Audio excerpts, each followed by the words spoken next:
नमस्कार मित्रांनो, मराठी मालिका या चॅनलवर तुमचं मनापासून स्वागत आहे. आपल्या सर्वांची आवडती मालिका आनंदी या मालिकेच्या आजच्या मंगळवार 11 ऑगस्टच्या एपिसोडमध्ये एकानंतर एक जबरदस्त ट्विस्ट आले आहेत. मित्रांनो, आजचा एपिसोड खूप भारी होता. मग नेमकं घडलं तरी काय? तर आजच्या एपिसोडमध्ये आबांना आधीपासूनच आनंदीच्या घरात काय काय घडतंय हे सगळं माहीत होतं. आणि आबांनी आरती आणि आर्चीला समजावून सांगितलं की आपण आनंदीच्या पाठीशी खंबीरपणे उभं राहायचं, तिला साथ द्यायची आहे. आणि इकडे प्रांजल आणि मितालीने चक्क आनंदीच्या हातात जळता दिवा ठेवला, तिला देवासमोर उभं करून तिला देवाची माफी मागायला लावली की माझ्यामुळे या घरात सगळ्यांना त्रास होतोय, मला माफ कर. आणि बिचारी आनंदी हात पोळत असताना सुद्धा तशीच रडत उभी राहिली. मग या आनंदीचा अजून हे सगळे लोक किती छळ करणार आहेत ते देवालाच माहीत. मग हे सगळं नेमकं घडलं तरी कसं, हे जाणून घेण्यासाठी हा व्हिडिओ शेवटपर्यंत नक्की पहा. मित्रांनो, आजच्या एपिसोडच्या सुरुवातीलाच निंबाळकरांच्या घरामध्ये मिताली एका समृद्ध एक छोटासा दिवा पेटवते आणि तेवढ्यात प्रांजल तेथे आनंदीला घेऊन येतो. इकडे छाया ताईला खूप काळजी वाटत असते आणि छाया ताई आरतीला कॉल करत असते, परंतु आरतीचा फोन का लागत नाही काय माहीत. आरती काही फोन उचलत नाही. छाया ताईला प्रश्न पडतो की आरती ताई फोन का उचलत नाहीये. आनंदी ताईंचं खूप मोठं काहीतरी चुकीचं होणार आहे. आरती ताईच त्यांना थांबवू शकतात. आता काय करावं, हाच प्रश्न छाया ताईला पडलेला असतो.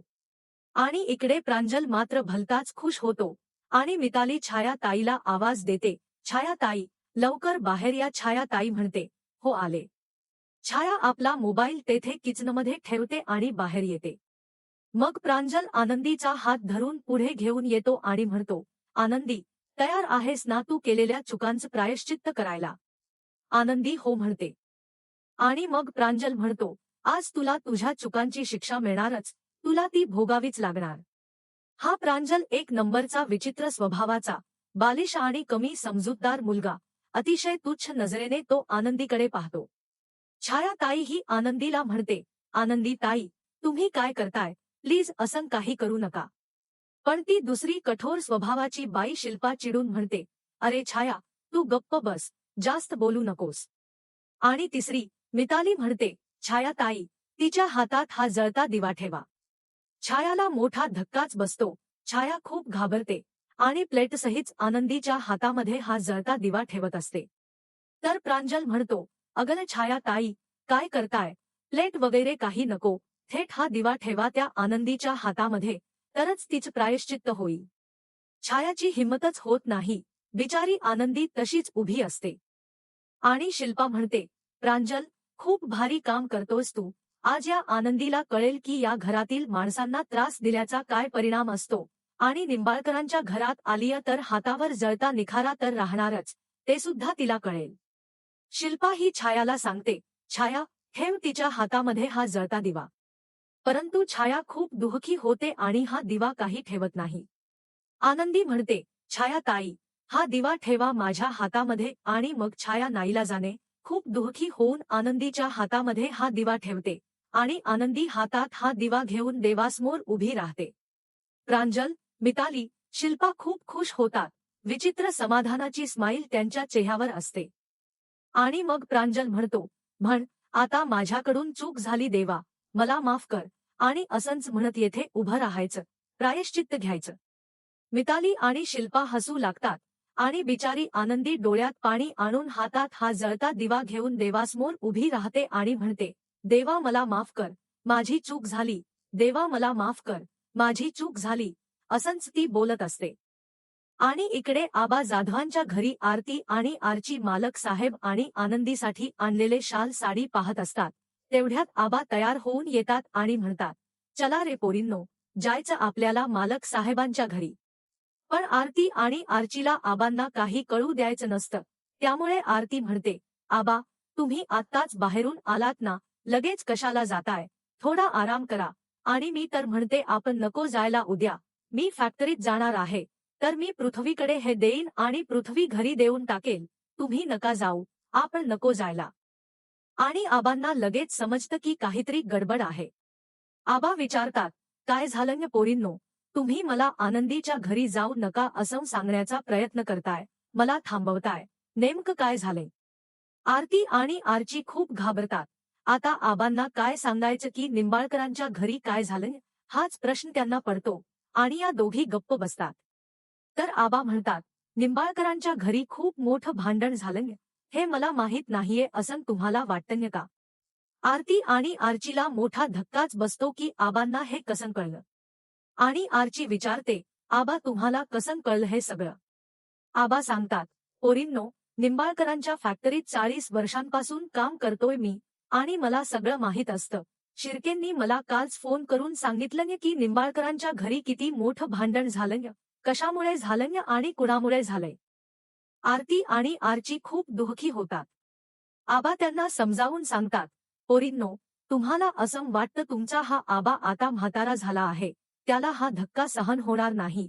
पण तुम्ही एक गोष्ट विसरताय, ज्या माणसाने स्वतःच्या तरुण मुलांची प्रेत पाहिली, ज्या माणसाने स्वतःच्या तरुण मुलांच्या तिरड्या उचलल्या आहेत, ज्या माणसाने स्वतःच्या तरुण मुलांना अग्नी दिलाय, त्या माणसाचं हृदय दगडासारखं कणखर झालंय आणि अशा गोष्टींमुळे मी खचून जाणार नाही, हे लक्षात ठेवा.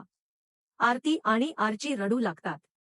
आबा या दोघींना समजावून सांगतात, तुम्ही आनंदीला काय वचन दिलंय सांगा बरं. हेच वचन दिलंय ना की कोणत्याही परिस्थितीत आम्ही तुझ्या पाठीशी खंबीरपणे उभ्या राहू. मग जर तुम्हीच अशा खचून गेल्या तर आनंदीचं काय होईल? आरती आणि आर्ची खूप दुःखी होतात. आबांना मिठी मारून रडू लागतात. आबा म्हणतात, शांत व्हा पोरींनो, शांत व्हा. आरती म्हणते, आबा, काही कळतच नाहीये, काय करायचं, कसं करायचं, पुढे काय होईल? आबा आरतीला समजावून सांगतात, आरती, तू आनंदीची मोठी बहीण आहेस आणि जर तूच अशी खचून गेलीस तर काय होईल? परिस्थिती बिकट आहे मान्य आहे, पण काही ना काहीतरी मार्ग निघेल. आपण मार्ग शोधायचा. आपण आनंदीची साथ कधीच नाही सोडायची. जर आपणच असे खचून गेलो तर आनंदी कोणाकडे पाहणार आहे? त्यामुळे आता आपण खंबीर व्हायचं आणि या परिस्थितीतून कसा तोडगा काढता येईल याचा विचार करायचा आहे. आबा जाधवांची नात खूप हुशार आहे हो की नाही? आता तीच हिम्मत धरायची आणि काहीतरी करून दाखवायचं. आरती आणि आर्चीला सुद्धा हिम्मत येते, पण आता पुढे काय होईल याचीच भीती त्यांना वाटत असते. आणि इकडे निंबाळकरांच्या घरी आनंदी हातात दिवा घेऊन, देवा माझी चूक झाली मला माफ कर, असंच बोलत असते. तेवढ्यात माई आणि बापू तेथे येतात आणि हे सगळं पाहून त्यांना मोठा धक्काच बसतो. बापू विचारतात, हे काय सुरू आहे येथे? हे ऐकून आनंदी दुःखी होते, तर प्रांजल म्हणतो, बापू, तुम्ही लांब रहा, या प्रकरणातून लक्ष देऊ नका. तर माई आणि बापू विचारतात, हा काय मूर्खपणा सुरू आहे? आणि प्रांजल हे सगळं काय सुरू आहे? अरे त्या आनंदीचा किती छळ करणार आहात तुम्ही सगळे? तेवढ्यात विद्याधर तेथे येतो आणि म्हणतो, वाह रे वाह प्रांजल, आज तू सिद्ध करून दाखवलं की तू माझा पुतण्या आहेस. या आनंदीची चांगली जिरवलीस तू. तर माई चिडून म्हणते, प्रांजल, हा काय विचित्रपणा आहे? दुसऱ्यांना त्रास देऊन काय मजा येते रे तुम्हाला? तर प्रांजल चिडून म्हणतो, माई बापू, तुमचा माझ्यावर विश्वास आहे ना, माझ्यावर प्रेम आहे ना, तर तुम्ही या प्रकरणापासून दूर राहायचं, नाहीतर मी. प्रांजलची ही धमकी ऐकून लगेच विद्याधर त्याच्या हातातून चाकू काढून घेतो आणि शिल्पा त्याच्या सनसनीत मुस्काटात मारते आणि म्हणते, वेडा झालास का तू? या पोरीसाठी, या बाहेरच्या मुलीसाठी स्वतःचा जीव द्यायला निघालास? अरे तुला अक्कल आहे की नाही? प्रांजल रडू लागतो आणि शिल्पा म्हणते, या मुलीसाठी असं करायची काही गरज नाहीये. आणि विद्याधर म्हणतो, अरे पुतण्या आहेस तू माझा, तुला काही होण्याच्या आधी मी माझा जीव सोडेन. धनश्री म्हणते, अहो काय बोलताय? विद्याधर म्हणतो, धने, गप्प बस, एक शब्द सुद्धा बोलायचा नाहीये. प्रांजलच्या मूर्खपणामुळे घरात सगळेच खूप काळजीत येतात आणि आनंदी तसाच जळता दिवा हातात घेऊन देवासमोर उभी असते. इकडे आबांच्या घरी सकाळी सकाळी चक्क पृथ्वी येतो. पृथ्वीला पाहून आबा आणि आरतीला आश्चर्य वाटतं आणि पृथ्वी आबांना नमस्कार करतो. आबा विचारतात, छोटे मालक, तुम्ही सकाळी सकाळी येथे? तर पृथ्वी सांगतो, आबा, मला तुम्हाला सगळं सत्य सांगायचं, मी तुमच्यावर खूप नाराज आहे. हे ऐकून आरती चिडते आणि विचारते, आबांवर नाराज असण्याचं काय कारण आहे तुझं? तर आबा आरतीला शांत राहायला सांगतात आणि पृथ्वीला म्हणतात, छोटे मालक, तुमच्या मनात जे काही आहे ते निःसंकोचपणे मला सांगा, माझी सगळं काही ऐकण्याची तयारी आहे. पृथ्वी म्हणतो, हो आबा, आज मी तुम्हाला सगळं सत्य सांगणार आहे. मी तुमच्यावर आणि माझ्या संपूर्ण कुटुंबावर खूप नाराज आहे, कारण माझ्या वडिलांचं आणि आनंदीचं लग्न झालं हे सत्य तुम्ही सगळ्यांनी आमच्यापासून लपून ठेवलं. आणि आता मी तुम्हाला हात जोडून विनंती करायला आलोय की तुमच्या नातीला, आनंदीला, तुमच्या घरी परत घेऊन जा. मला ती निंबाळकरांच्या घरात नकोय. हे ऐकून आरती आणि आबांना जबर धक्का बसतो. आणि पृथ्वी म्हणतो, आबा, आनंदीमुळे आमच्या घरात खूप वाद होत आहे आणि जर ते वाद मिटवायचे असतील, आनंदीमुळे आमच्या कुटुंबात जे वादळ आलं ते वादळ शमवायचं असेल, तर तुम्हाला तुमच्या नातीला घेऊन तुमच्या घरी यावंच लागेल. तिला तुमच्या घरी घेऊन जा. आबा खूप चिडतात. आरतीला सुद्धा राग आलेला असतो. आणि मग आबा पृथ्वीला विचारतात, छोटे मालक, झालं का तुमचं सगळं बोलून? म्हणजे मग मला माझं बोलता येईल. आणि आबा पृथ्वीची अशी काही समजूत काढतात की जी पाहायला खूप मजा येते. आबा पृथ्वीला ठणकावून सांगतात, तुम्हाला जे बोलायचं होतं तुम्ही ते बोललात, परंतु आनंदी आणि मालक साहेबांबद्दल जो कोणता निर्णय घ्यायचा असेल, तो निर्णय ते दोघे घेतील. तो निर्णय घेण्याचा हक्क मला सुद्धा नाहीये आणि तुम्हाला सुद्धा नाहीये. पृथ्वीला मोठा धक्काच बसतो. आणि आबा त्याला ठणकावून सांगतात की मी माझ्या नातीला या घरी घेऊन यायचं की नाही, हे तुम्ही मला सांगायचं नाही, कारण तुमचं वय तेवढं नाहीये, अनुभव तेवढा नाहीये. या घरातून मालक साहेब स्वतः सन्मानाने माझ्या आनंदीला घेऊन गेले होते. त्यामुळे आनंदीला या घरात आणून सोडण्याचा हक्क सुद्धा फक्त त्यांचा, आणि तो हक्क तुम्हाला किंवा मला कुणीही दिलेला नाहीये. त्यामुळे मी तुमच्यासमोर हात जोडून तुम्हाला सांगतो की तुम्ही या प्रकरणात लक्ष देऊ नका. आनंदी आणि मालक साहेबांच्या आयुष्याचं काय करायचं हे ते दोघं ठरवतील. याचा निर्णय आपण कुणीही घेऊ शकत नाही. आणि राहिला प्रश्न तुमच्या घराच्या वादळाचा, तर माझ्या आनंदीला मी लहानपणापासून तेच संस्कार दिले आहेत. कोणत्याही वादळाला शमवण्याची ताकद तिच्यात आहे. कोणत्याही संकटासमोर घट्ट पाय रोवून उभे राहण्याची ताकद तिच्यात आहे. आणि आम्ही सगळे तिच्या पाठीशी खंबीरपणे उभे आहोत. त्यामुळे आता तुम्ही येथून गेलात तरी चालेल. हे ऐकून पृथ्वीला जबर धक्का बसतो. पृथ्वी खूप दुःखी होतो, चिडतो की आबांनी सुद्धा माझं ऐकलं नाही. पृथ्वी मागे फिरतो, पण तेवढ्यात म्हणतो, आबा, मी तुमचा खूप आदर करतो म्हणून तुम्हाला हे सांगायला आलो होतो. आता हे सगळं प्रकरण कोणत्या पद्धतीने थांबवायचं ना, ते मी ठरवेन, अशी धमकी देऊन पृथ्वी तेथून निघून जातो. आरती खूप चिडते. त्याची हिंमत कशी झाली माझ्या आबांना धमकी देण्याची, असा विचार करून आरती ही लगेच पृथ्वीच्या मागे जाते. आणि आबांना सुद्धा काळजी वाटत असते की आता पुढे काय होईल. इकडे युगंधरला शिर्केने कॉल केलेला असतो आणि शिर्केने जी काही बातमी सांगितलेली असते ना, त्यामुळे युगंधरला जबर धक्का बसतो. युगंधर विचारतो, काय त्याची एवढी हिंमत? माझ्या पाठीमागे फॅक्टरीमध्ये एवढा मोठा निर्णय त्याने घेतला तरी कसा? शिर्के सांगतो, हो मालक साहेब, पृथ्वी साहेबांनी त्यांच्या रेडीमेड साड्यांचा सगळा बिझनेस बंद केलाय आणि सगळं उत्पादन थांबवायला लावलंय, कारण हा तुमचा स्वप्नातला प्रकल्प होता. यात तुमचं आणि समिधा वहिनींचं नाव होतं ना, आणि तुमच्या दोघांच्या नावाचं एकत्रित उत्पादन पृथ्वीला बाजारात येऊ द्यायचं नाहीये, म्हणून त्याने असं केले. युगंधर चिडून म्हणतो, अरे या नालायकाला अक्कल आहे की नाही? धंदा वेगळा असतो आणि कौटुंबिक भांडणं वेगळी असतात. या नवीन पिढीला कधी कळायचं की वैयक्तिक आणि व्यावसायिक आयुष्य वेगळं ठेवायचं असतं. आणि मी त्याला हा मूर्खपणा करू देणार नाहीये. आता मी त्याला शिकवणार की तुझा बाप एवढा मोठा बिझनेसमन कसा झाला, कारण त्याने नेहमी स्वतःचा धंदा आणि स्वतःचं कुटुंब वेगळं ठेवलं. माझी समिधा देवाघरी गेली तर तिच्या चितेला अग्नी देऊन मी फॅक्टरीत काम करायला आलो होतो, कारण हे माझं कर्तव्य आहे. आणि हा युगंधर निंबाळकर कधीच याच्या कर्तव्याला मुकला नाहीये, हे लक्षात ठेवायचं. शिर्के सुद्धा स्तब्ध होतो. आणि हे सगळं बोलता बोलता युगंधरने ज्या हाताने मोबाईल पकडलेला असतो, तो हात त्याचा थरथर करू लागतो. मित्रांनो, कदाचित ही हिंट आहे की पुढे जाऊन युगंधरला लकवा वगैरे येऊ शकतो, ज्यामुळे आनंदीच्या हातात या सगळ्या कंपनीची जबाबदारी येईल, परंतु ते कदाचित काही दिवसांनंतर होईल. युगंधरच्या सुद्धा लक्षात येतं की माझ्या हाताला त्रास होतोय, हात थरथरतोय, आणि युगंधर गप्प बसतो. शिर्के विचारतो, काय झालं मालक साहेब? तुम्ही ठीक तर आहात ना? काही बोलत का नाही आहात? काय झालं? पण युगंधर दुसऱ्या हाताने मोबाईल घेतो आणि म्हणतो, शिर्के, मी ठीक आहे, काळजी करण्याची काही गरज नाहीये, बोलतो मी तुमच्याशी नंतर, असं म्हणून युगंधर फोन कट करतो. शिर्केला युगंधरची काळजी वाटते आणि युगंधरला सुद्धा खूप वाईट वाटत असतं. हे कौटुंबिक भांडण, फॅक्टरीमधले प्रॉब्लेम, या सगळ्यातून कसा मार्ग काढायचा, हाच प्रश्न त्याच्यासमोर असतो.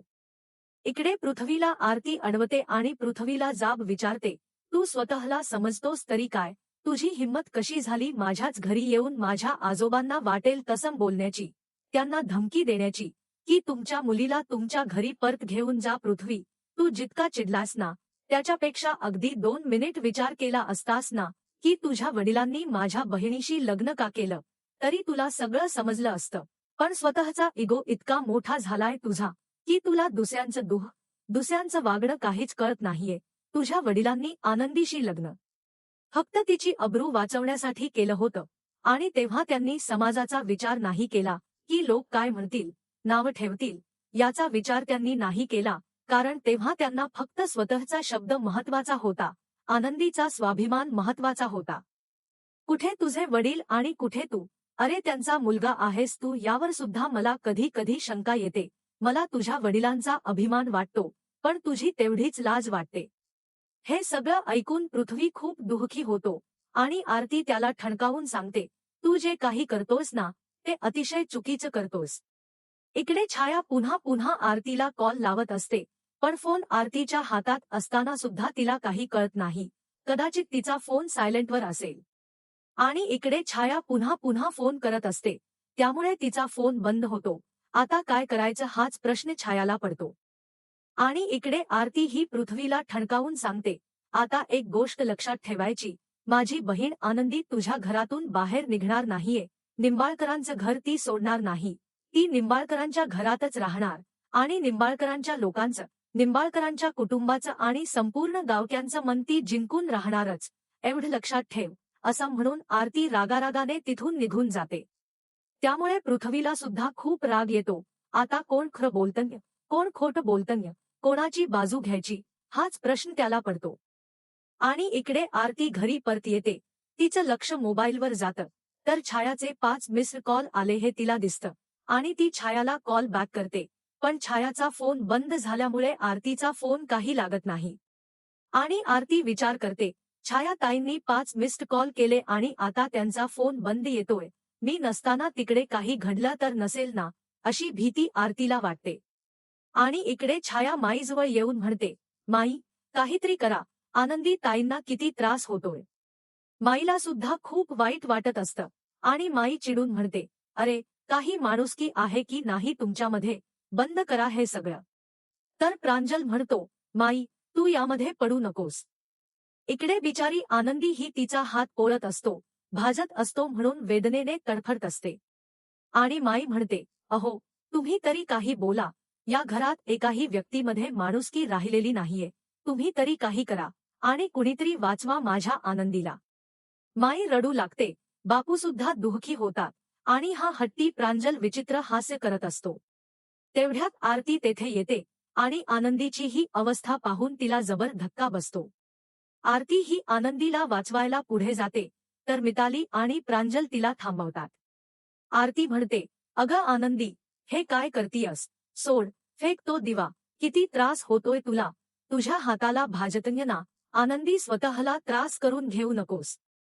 परंतु आनंदी घुम्यासारखी, मला माफ कर देवा, मला माफ कर देवा, असंच बोलत असते आणि हा त्रास सहन करत असते.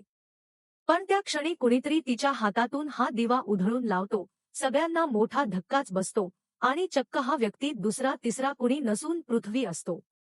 पृथ्वीने हा दिवा फेकून दिलाय हे पाहून सगळ्यांना आश्चर्य वाटतं. पृथ्वी खूप चिडतो आणि विचारतो, हा काय मूर्खपणा आहे, आनंदीला हे करायला कोणी सांगितलंय? तर प्रांजल म्हणतो, मी सांगितलंय. पृथ्वीला खूप राग येतो आणि पृथ्वी प्रांजलची चांडी धरतो. लगेच शिल्पा म्हणते, पृथ्वी, काय करतोयस हे तू? तर पृथ्वी प्रांजलला विचारतो, तुला हा मूर्खपणा करायला कोणी सांगितला होता? प्रांजल म्हणतो, अरे पण दादा, तिने तुला त्रास दिलाय ना, मी तिला शिक्षा देत होतो. पृथ्वी म्हणतो, अरे मूर्ख माणसा, तू तिला तीच शिक्षा दिली आहेस, जी शिक्षा कधी काळी आपल्या आईने सुद्धा भोगली होती. हे ऐकून सगळ्यांना जबर धक्का बसतो की आनंदी तेच करत होती जे कधी काळी एकदा संविधाने केलं होतं. आणि आजचा एपिसोड येथे संपतो. मित्रांनो, आनंदी मालिकेचा आजचा एपिसोड खरंच खूप भारी होता, इंटरेस्टिंग होता, पाहायला मजा आली. पण पुढील एपिसोड आणखीन भारी असणार आहे, जेव्हा आनंदी चक्क निंबाळकरांचं घर सोडून जाण्याचा निर्णय घेईल. मालक साहेब रूममध्ये झोपल्यानंतर ती त्यांचा शेवटचा निरोप घेणार आणि घराबाहेर पडणार.